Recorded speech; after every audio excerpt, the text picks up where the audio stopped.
You started off with the easiest question. Just what were your impressions? Everyone's known sort of the outline of this for a couple of days. How did he handle the delivery? I thought he did a good job. I think he laid, it was just very matter of the fact. There wasn't any pomp and circumstance. He stood up there. I don't know how long the speech was, close to 30 minutes, I'd guess. Do you know? Yeah, it's 32. Was it? Okay. So, and he just kind of laid it out. Very, just very kind of matter of fact. And I think it's really a reflection of the budget the budget reality that we have to face. What jumps off the page? What are the numbers? What's the proposal? What was, when you saw it, what was the first thing that caught your eye? Well, I would say that there's a few areas in the budget that he talked about increasing spending, and obviously education was one of them.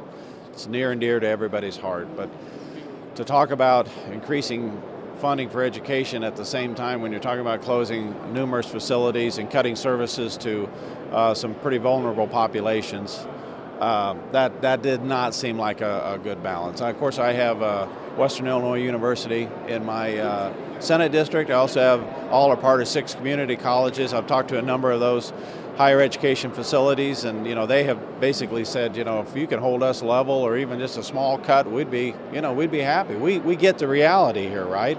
And so to see some additional funding, some increases in funding for that, I just don't know how realistic that is given the difficulties to this budget. Are we going to be able to afford to pay an extra $50 million for MAP? Well-intentioned. Make sure that general state aid doesn't move. Yeah. Are we going to be able to afford to spend the way that the governor is even though he's talking about cuts, there's still a lot of new spending in this budget. Well, let's talk about the general state aid first. Keeping it level funding but not fully funding it. Keeping the level of funding or the amount the per pupil amount level, but still not fully funding it for a full year. So that's not really keeping it level, if you know what I mean. As far as the $50 million increase for MAP, I mean, good grief, I have students. I still have a son that's in college, so I understand the importance of the MAP. But once again, if how do you talk about increasing funding for programs when you're making some pretty drastic cuts in other programs? And I actually went through the budget earlier this morning, and there's a number of programs that rely on general revenue funds that they're seeing some significant increases. And in one, almost a 200% increase. Now, granted, it's not a big dollar amount, but it's still a 200% increase. I don't know how you increase GRF funding when you're making some of these other drastic cuts and closing facilities all around the state. That just doesn't make sense to me, and I'm certain that'll be a big part of the discussion that the House and Senate have over the course of the next couple months. How much of what the governor is proposing is actually going to be part of the budget that gets voted on this last day in May? I would have to say, compared to last year, a lot more. I think it's a much more realistic budget.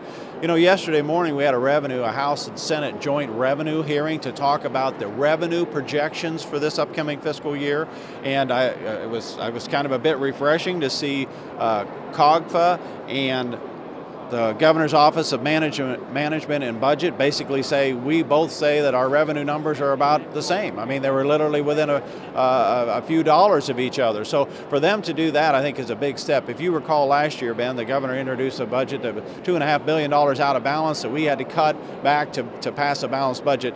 We didn't see that this year. So I think that this is certainly a better foundation for us to work off of. I'll let you get out on this question. The governor seems to be dropping this $2.7 billion in Medicaid cuts on the legislature, saying, I want it, but you have to do the hard work. Can Democrats, Republicans, House, Senate, 4 moving pieces, can that happen, given that everybody's got to go back home and get reelected in November? I think it can happen. Now, the 2.7 number, where did that come from? Did the governor pluck that out of the air? I don't know where it came from, but there's no question that the General Assembly are going to have to address this rising cost of Medicaid. We can't sustain it. It's not sustainable. The Civic Federation laid that out very dramatically here a few weeks ago, so we know it has to be done.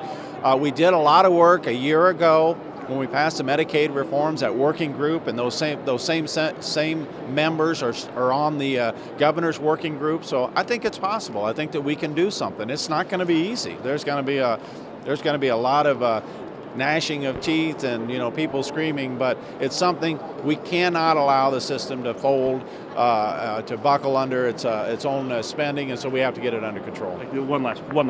TAM's going to get closed. The governor, you can't help but ask the question, he wants to close 2 correctional facilities. Where are those inmates going to be moved to? Because it's my understanding they're already, all the other facilities are at capacity, so how are they going to be absorbed into the system, and are those the right facilities to close? So I would say, given the fact that some of those questions have not been answered as of yet, I'd say the chances are probably not good.